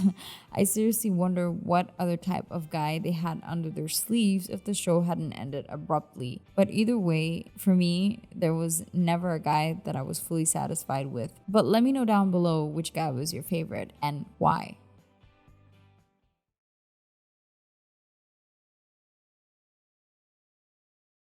The first season of Gilmore Girls premiered in October of 2000. At this time, Lorelai was 32 and Rory was a few weeks away from turning 16. We met the characters at the first turning point of their life. During this time, after a few years of separation, Lorelai, against her greatest desires, made the decision to reconnect with her estranged parents in order to give her daughter Rory all the chances to reach her goals, i.e. Harvard and journalism. When you watch the first season of many shows, the character decisions may not make as much sense because you don't know them. But when you rewatch the series, you realize the foundations that were being set up in the first seasons. In the first season, we get enough information about the characters that whatever happens next in the story, we can piece things together, but not so much that bringing up the stories will get tiring. For example, we know that Chris is a deadbeat dad, but we don't know how exactly it came to be until it becomes relevant for the characters to discuss it again. In the later seasons, we get a better understanding of why Lorelai left home. We even get to a point where Rory gets to see her mom's perspective later in the series. We also get to see the other side of the coin with some of the other characters. We somewhat get to understand Emily's motives more, but in season 1, we're given enough humanity from Emily's character that we already know that there's more to her than what Lorelai tells others. In the second season, the character traits have been established. Lorelai bails on her wedding after a phone call with Christopher. Rory misses her mom's graduation to be with Jess. Emily and Lorelai can't seem to find middle ground at the spa weekend. A lot of future things on the show were foreshadowed in season 2. Most of the character arcs could be traced back to season 2. You know, when you look at Kurt's character, for example, in the first season versus the second one, you notice that season 2 is where he really becomes Kirk. Someone like Dean as well, unfortunately, was better in season 1, but his actions in the later seasons would line up with his attitude in the second season. Lorelai's dynamic with Christopher, in my opinion, was truly set in season 2 and not as strongly in the first one. Both season 1 and season 2 respectively had overarching stories that would finally get wrapped up by the season 3 finale, but season 2 had the strongest impact in the overall series. Season 3 was one of the show's best seasons. For me, it was the best. It took a lot of the season 2 storylines and went over them again, but drove things in sort of a different direction. Season 2 had just come back to town and swear to be better. In season 3, Luke took a different approach at his guardianship with Jess and, unfortunately didn't work out, and Jess would eventually leave town. Like, season 2, Jess and Rory would just hover around and nothing major happened until the end, but instead of fighting it like in season 2, in this season Dean would choose to step away from this. This led to the Rory and Jess relationship. In season 2, Lorelai and Sookie would attempt to buy the inn and would get rejected by Fran, but in season 3, after Fran's passing, Lorelai and Sookie would ultimately be able to buy and begin their inn journey. The finale of season 3 was wrapped up perfectly and would set up season 4 to be a mini reboot. Like many shows, as the seasons advance, the tone of the show will shift as well. The first 3 seasons were the most similar to each other and had several distinct themes that made it set itself apart from the earlier seasons. In my book, the first 3 seasons are defined as Rory's high school years and Lorelai's independence in years.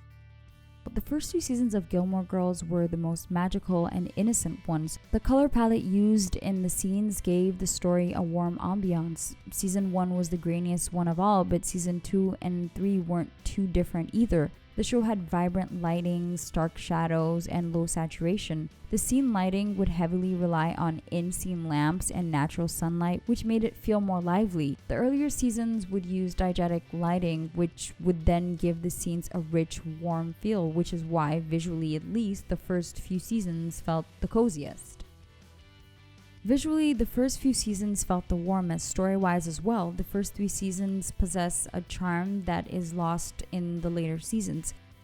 Season 1 felt like super 90s, which in my opinion gave it a special difference from all the other seasons. They still used pagers, Dean had like the most 90s hairstyle ever, and the songs performed by the town troubadour were great throwbacks from that time. It was great. Those earlier seasons felt the safest. The characters were going through modest troubles with simple solutions. The story felt more contained, and at the core, it was still centered around a family dealing with their issues with one another. And that family aspect never changes, but eventually we do get a lot of external factors causing disagreements between the characters. At first, we were still befriending the characters. We were sort of in a honeymoon phase where everything is perfect. The show had this very optimistic vibe. Everything with Rory seemed set, and we wouldn't guess all the trouble she would get into later. It felt nice seeing our characters work towards their dreams and eventually get it. What we were rooting for felt very clear for characters like Rory. It was Harvard, then Yale, and with Lorelai it was the Inn and Luke, and seeing them work towards those goals were some of the most charming parts of the earlier seasons.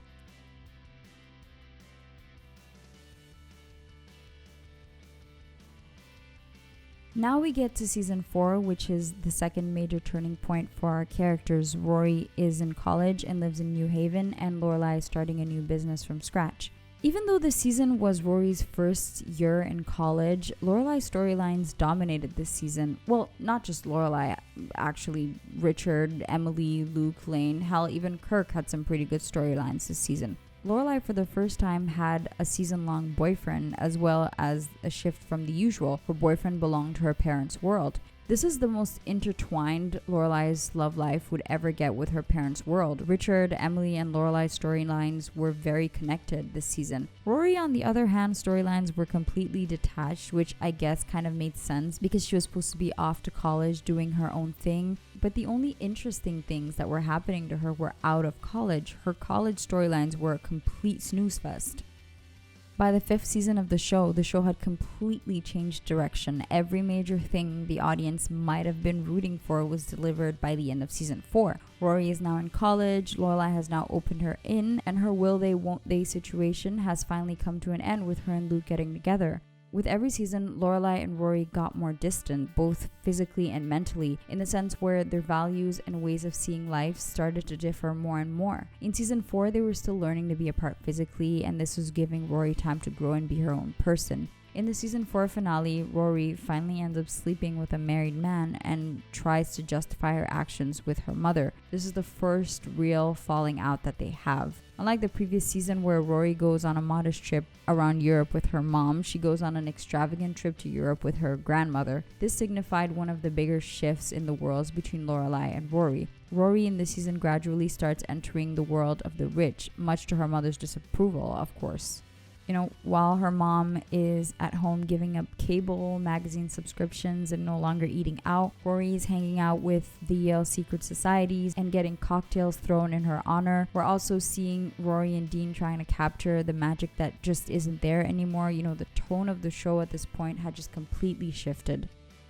At this point, the show becomes more serialized with a lot more overarching dramas. We start to feel more of the elitism in this chunk of the story. It's no longer just small town and modest business. With Richard and Emily being so heavily featured both in their work life and private life, the show takes a different turn and goes deeper into these characters' issues. Emily is having a crisis, and Lorelai is also having a semi-crisis, and Rory is definitely having a crisis. Wedding Bell Blues is one of the show's most dramatic episodes and also a really good one in general. The aftermath of the episode, in my opinion, made season 5 even better. I mean, the blue and pink ribbons was just gold and reminded us of the good old Stars Hollow nonsense. This season was one of the last times any significant characters would be introduced to the show. In season 4, we met Liz and TJ, who some people find funny and others find annoying. And in season 5, we met the Hansberger family, who basically flipped the show upside down. I'm just gonna go right out and say it. At this point, 70% of the show became about rich people problems. So if you stopped caring, I wouldn't blame you. Oh, and yes, this is where the cinematography completely changed and we lost that charming quality of the earlier seasons. At this point, HD TVs were becoming popular, so they started filming wider shots, using lighting, and discarding the ones in the actual set. Shadows basically became non-existent, and that took away from the liveliness of the objects in the background. The colors got washed out, and the imagery was giving a colder feel than before. At this time, Michael A. Price, the director of photography, also left the show, so that negatively impacted the cinematography as well. I mean, when you look at the timeline of the show, the change in cinematography aligned with the change in storytelling. The later seasons were just generally less happy seasons, and the vibe we got from the cinematography wasn't really happy either. So yeah.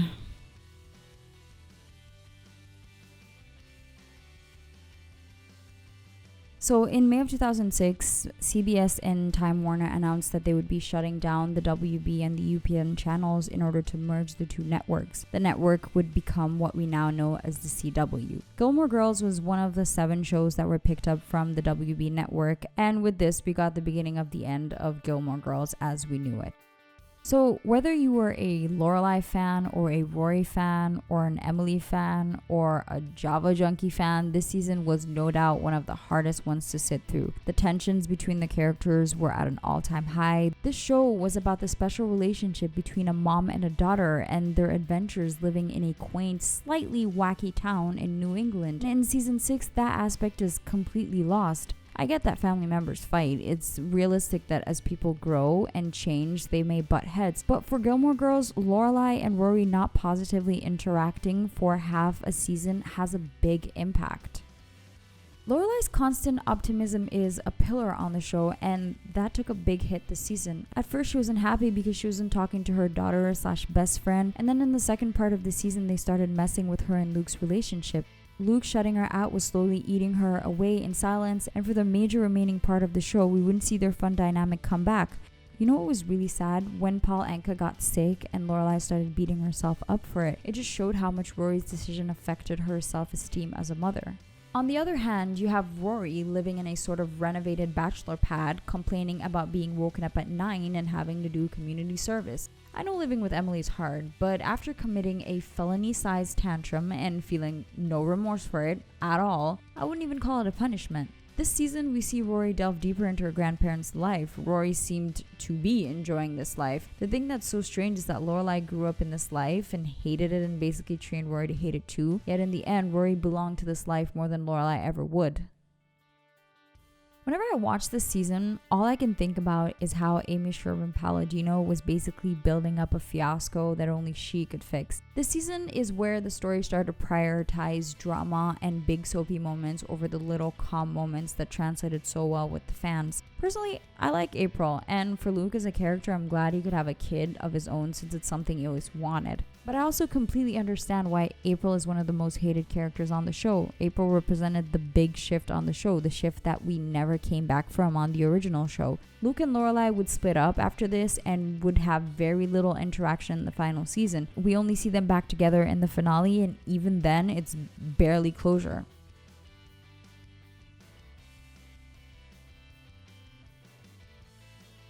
So, season 7, also known as the No Amy Sherman Palladino season. I have yet to encounter one Gilmore Girls fan, just one, who will tell me that they enjoyed it. I mean, at best I'll hear, I didn't really care much for it, but never anyone who actually enjoyed it. You know, as someone who didn't watch it as it aired and instead binged it just a few years later, I have to say it was weird feeling like I was crawling to the finish line, but at the same time dreading the end as well. I wasn't watching the show and taking my time to let the episodes sink in. I was very much rushing through it. I needed to get through all the drama just to see how the mess would be fixed. I didn't realize this, but I was also trying to get back to that safe feeling of calm that the show once had, and I thought that the story would somehow get wrapped up in a way that could bring back that comforting image of these girls' lives that I had once before. As some of you may know by now, Amy Sherman Palladino and Daniel Palladino left the network due to failed contract renegotiations. All they wanted was a little more help in the writer's room because after carrying 6 seasons of 22 40-minute episodes, it was starting to feel like a little much for them. Also, they allegedly wanted money, but honestly, they deserved it. Knowing the CW today, it's not at all surprising that they would fumble the bag with competent show creators and writers and instead hire new people to work on something that had a very distinct voice for 6 years. I mean, they literally refused to let Amy and Daniel get help, but they still ended up hiring multiple people to take their place. Make it make sense, please.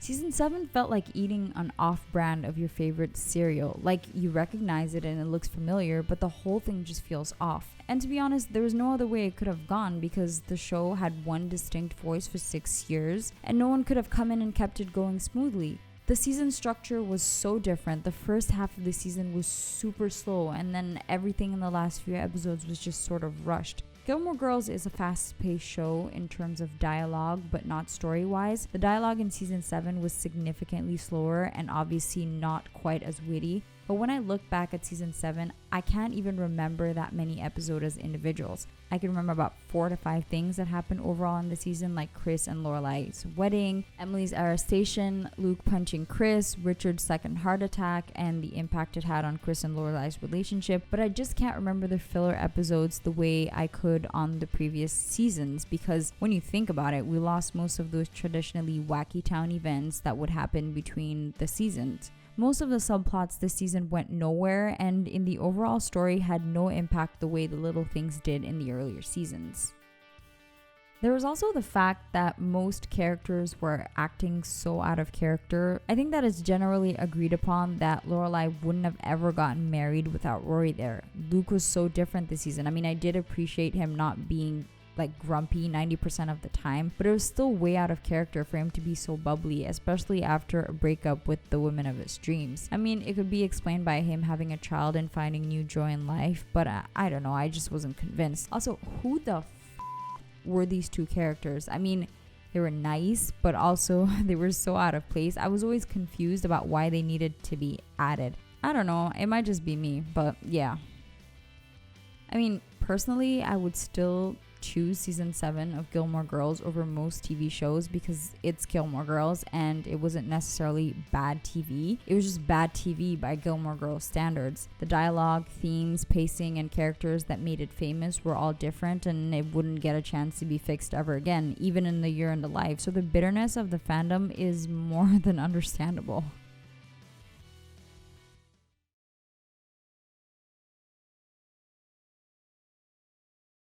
Now cut to 2016. 9 years after the ending of the original series, we finally get to the revival series. To many, the revival series was going to fix all that was destroyed in the process of Amy leaving the network. This was one of the most anticipated reboots in a long time. I mean, people roll their eyes now when they hear reboots because, like, we're tired. But Gilmore Girls, on the other hand, Netflix had a significant growth in subscriptions after the announcement of the show, and the curiosity of outsiders also attracted a whole new wave of viewers to the original series.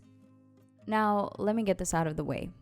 Gilmore Girls is like magic to me. I find so much comfort in this show, even though nothing about these girls' lives is relatable to me. I enjoyed A Year in a Life simply for what it was. To me, it felt like seeing an old friend after a very long time. Things might be different, but it's always nice to see a familiar face. And to be completely honest, there still hasn't been one show that I could say gives me the same vibes as this one. So at the time it was arriving, it was very much appreciated. Now, I'm just one person and I definitely do not represent the general consensus on this matter. So let's get more into that. So, in the final episode of the original series, Rory leaves Stars Hollow because she's going to cover future President Barack Obama's campaign, and Luke and Lorelai seemingly get back together for hopefully the last time. And so for anyone rooting for Rory or Luke and Lorelai, that was a great, satisfying way to end the show, and it left our imaginations filled with rather positive outcomes. In 2016, we finally got to the revival in the form of 4 episodes covering the 4 seasons of the year. It would be pretty similar to the original series in the sense where going through the seasons with the character was a huge part of it. The format and filming style of the revival is immediately noticeable. The majority of Gilmore Girls fans hated when the show switched to an HD style back in 2005-2006.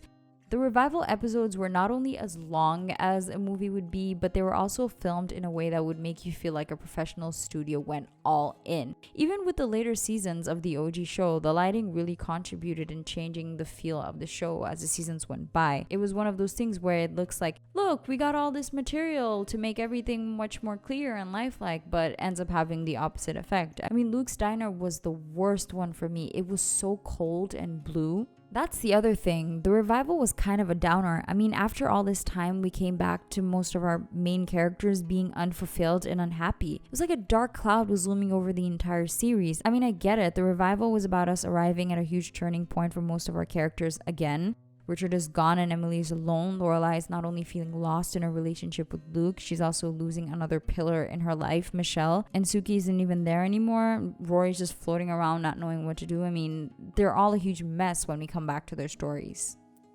In terms of character development, it was a huge disservice to Rory especially. I mean, in the original series, she started messing up pretty bad around the middle, but she got back on her feet and left the show on an extremely promising note. If you never watched the revival, you would think that, hey, she was just young and messing up and needing to find her footing. But then in the revival, she's a 32-year-old mistress of a guy who actually proposed to her 9 years before and she rejected. Also, I know it's supposed to be funny or whatever, but poor Paul. I don't think her treatment of Paul came off the way they thought it would. Like, it wasn't funny at all and it wasn't a good look. We also find out that she can't keep a stable job and she has no idea what to actually do with her life. This all just cemented the whole Rory peaked in high school thing that so many people say about her.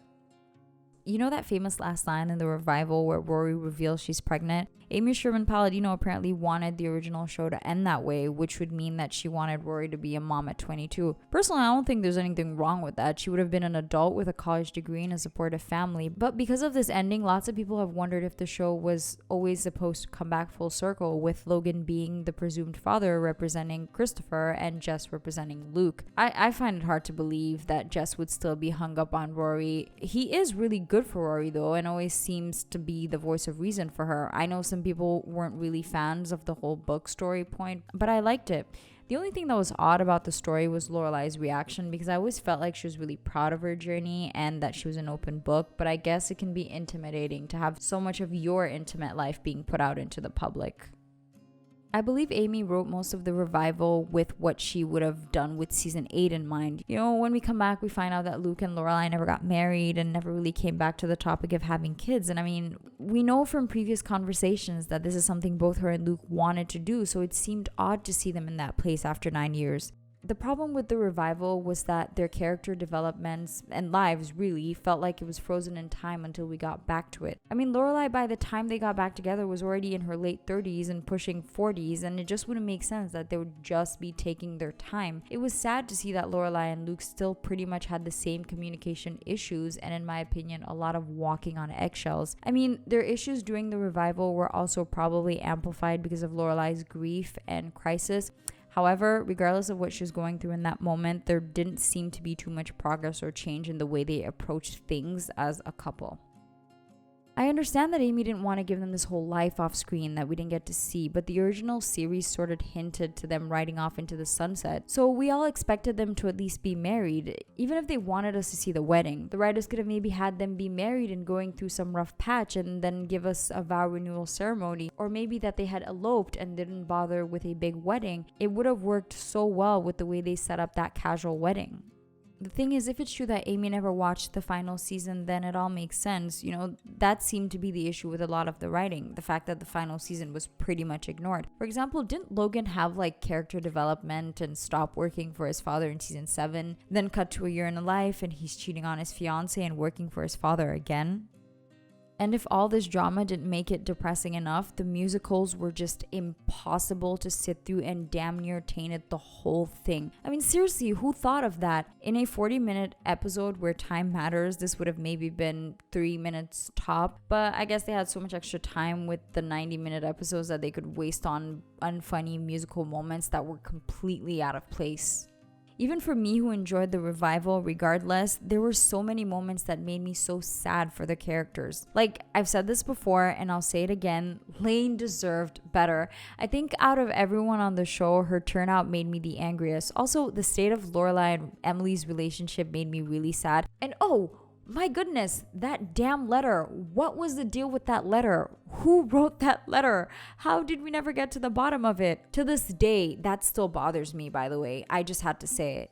But yeah, I mean, of all things that weren't handled well, I think the passing of Richard was handled with a lot of grace and respect. Well, except for Lorelai's annoying word vomit after the funeral. The scene in the car after the funeral was done really, really well, and you could feel all the emotions. They made sure to honor him by showing us the impact his absence had on the characters. Tying into that, you have one of the best character developments throughout the entire show, original series included, with Emily. Exploring the void in her life without Richard and realizing that her only ties to their world were with Richard and having to seek her own happiness elsewhere was beautiful.